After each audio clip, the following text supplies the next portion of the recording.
بچی نے بتایا کہ میں نے بہت آزاد خیالی کے ساتھ زندگی بسر کی ہے، کیونکہ مجھ پہ کوئی قدغن نہیں تھی، روک ٹوک نہیں تھی. جہاں میں پڑھتی تھی وہاں بھی it was a open discussion ہوتی تھی ہمارے گروپ میں. تو میں تو اس کی ہیبیچل ہوں، یہ اس نے جملہ استعمال کیا. تو میں نے پوچھا رشتہ ٹوٹا کیوں؟ اس نے کہا کہ میرے جو ماموں کے بیٹے وہ ہے انجینئر ہے، اس نے مجھ پہ اعتراض لگایا کہ تم سیکس کی باتیں بہت کرتی ہو. اوکے. تو جو دوسرا تھا وہ سگی پھپھو کا بیٹا تھا، اس نے کہا کہ تم سیکس پرورٹڈ ہو. اور جو تیسرا تھا اسی نے بھی اسی طرح کی بات کی کہ تم بہت زیادہ فینٹسائز کرتی ہو سیکس کے بارے میں اور یہ ایب نارمل ہے. تو میں نے اسے پوچھا کہ میرے بچے تو یہ بتاؤ، ایک بندہ غلطی کرتا ہے، دوسری کرتا ہے، تیسری کہنے لگی نہیں میرا اس پہ کیا، میں نے تو غلطی نہیں کی، میں تو ان سے اپنی فینٹسی ڈسکس کرتی، اپنے منگیتر سے سیکس لائف کی فینٹسی ڈسکس کرتی ہوں کہ ہم کیسے کیسے کریں گے، کیسے کتنی دفعہ کریں گے، کیا پوزیشن ہوگی. اچھا یہ ساری چیزیں یہ ہیں جو اب میں سب کو بتا رہا ہوں. زندگی میں جو سب سے خوبصورتی ہے وہ لحاظ ہوتا ہے، بھرم ہوتا ہے.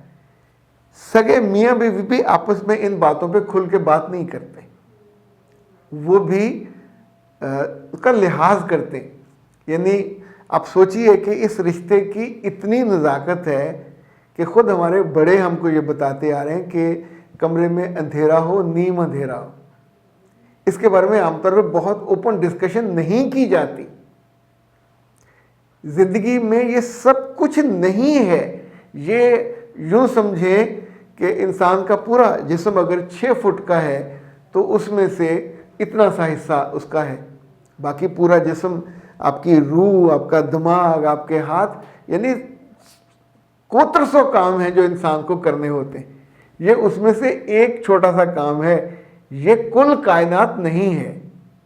یہ کائنات کی ایک خوشی ہے، ایک لذت ہے اور ایک نزاکت ہے، ایک راحت ہے. اور بعض کیسز میں تو اس کو اگر انہی طریقوں سے کیا جائے تو اللہ نے اس کو عبادت قرار دیا. تو اب آپ سوچئے کہ جو لڑکیاں بولڈ ہونے کے چکر میں یا اپنے آپ کو ذرا یہ شو کرنے کے لیے I am very open to discuss, تو اپنے سگے رشتوں کے ساتھ بھی انہوں نے ڈسکس کیا تو دے ڈیڈنٹ لائک اٹ. اور منگنی توڑنا سگے ماموں کے بیٹے کا یا پھپھو کے بیٹے کا یا جاننے والے عزیزہ کا، اس کا مطلب ہوتا ہے کہ وہاں سے رشتہ بھی ختم ہو جائے گا، بول چال ختم ہو جائے گی. اب کچھ جگہ انہوں نے لحاظ کر کے بتایا یا نہیں بتایا، ان کی اماں کو ایسا نہیں ہے کہ ان کی اماں کو نہ پتہ ہو، لیکن جو مجھے لگ رہا ہے کہ جب پہلا شکوہ آیا ہوگا تو ان کی اماں نے آگے سے اپنی بچی کو ڈیفینڈ کیا ہوگا کہ پھر کیا ہوا. عام عزت دار کوئی عورت اس طرح کی بات کو ڈیفینڈ نہیں کر سکتی. اب آپ سوچئے کہ ہم نے پچھلے کم از کم 3 دہائیوں سے، اور خاص طور پہ جب سے میں جو لائف کوچنگ اور پرسنل پری میرج اور پوسٹ میرج میں ہوں، مائیں خالائیں یا قریبی اعزا بہت ہوا تو لڑکی کو یہ کہہ دیں گی کہ شادی والی شب میاں جو کہے مان لینا. یعنی ان کے اندر اتنی جھجک اور نزاکت اور حیا اور لحاظ ہوتا ہے کہ وہ اس پورے سیکسول ریلیشن شپ یا عمل کا ذکر بھی نہیں کرتی. یہ خوبصورتی ہے، چونکہ ان رشتوں میں نزاکت رہنی چاہیے. آپ کے جب آپ لائف کوچنگ میں آتے ہیں تو کہیں نہ کہیں آپ کو پھر رہنمائی مل جاتی ہے. لیکن اگر کسی لڑکی نے بہت گندی فلمیں دیکھی ہوں اور اس نے یہ جو کچھ بز ورڈ ہے، ڈکشن ہے، لائک پوزیشن کا اور جنسی اعضاء کا نام لینا اور اس طرح کی بہت ساری چیزیں، کوئی عام بچی تو اس کے ہونٹوں پہ لفظ بھی ادا نہیں ہو سکتے. اگر مجھے آپ اجازت دیں، میں بہت محتاط ہو کے کہہ رہا ہوں. 80-90% کو تو علم بھی نہیں ہوتا ان چیزوں کا. ہم جتنے مرضی کہیں کہ بہت بولڈ ہیں, سب کو پتہ ہے, نہیں پتہ ہوتا.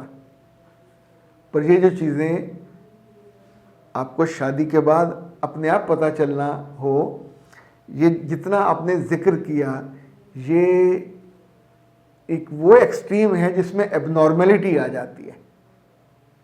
یعنی آپ وہ دیکھیں, اب میں 10 دفعہ رک رہا ہوں مجھ سے وہ لفظ ادا کرتے ہوئے. اس وقت اگر آپ میری بات سن رہے ہو تو آپ کی والدہ بھی بات سن رہی ہوگی, کہیں آپ کا بھائی سن رہا ہوگا, کہیں آپ کی والدہ کی ہم عمر کوئی, کبھی 100 رشتے ہیں جو اس کو سن رہے ہوتے ہیں. وہ ساری بچیاں جن کی منگنیاں ہوتی ہیں یا جن کی شادی ہونے والی ہے, پلیز اس بات کو نوٹ کریں کہ یہ موضوع وہ ہے جس پہ آپ کو 110% اپنے منگیتر سے بات نہیں کرنی. اگر کہیں کوئی منگیتر بات کرنے کا شائق ہے, کرنا چاہتا ہے, تو بھی اوائڈ کیجئے. یہ آپ کے خلاف ایک اتنا مضبوط الزام ہوتا ہے رشتہ توڑنے کے لیے. ان والے تینوں کیسز میں ان لڑکوں نے ٹھیک کیا. یہ بچی نارمل نہیں ہے, یہ ایب نارمل ہے. یعنی اسے ہم کہتے ہیں سیکسول پرورٹڈ, جو 24 آورز اسی بارے میں سوچتی رہتی ہے. چونکہ اس کے یہاں جو گاربیج بھرا ہوا ہے, جتنی وہ اکیلی, ماں باپ نے اس کو آزادی دی تو اپنے کمرے میں اپنے موبائل پہ اپنی دوستوں کے ساتھ انہی موضوعات پہ وہ ڈسکس کرتی رہی ہے. ایون وہ اپنے جو فرینڈز کا سرکل ہے اس میں بھی یہ ڈسکس کرتی رہی ہے. اس کا نتیجہ مینٹل ایب نارملٹی, ایک ایکسٹرا بولڈنس. اور آپ کو کیا لگتا ہے جن لوگوں سے آپ یہ موضوع ڈسکس کرتے ہیں وہ اندر رتی برابر بھی نہ آپ سے امپریس ہوتے ہیں, نہ آپ سے محبت کرتے ہیں, نہ آپ سے شادی کرنا چاہ رہے ہوتے ہیں. یعنی یہ ایب نارملٹی ایک مرض کی طرح ہوتی ہے.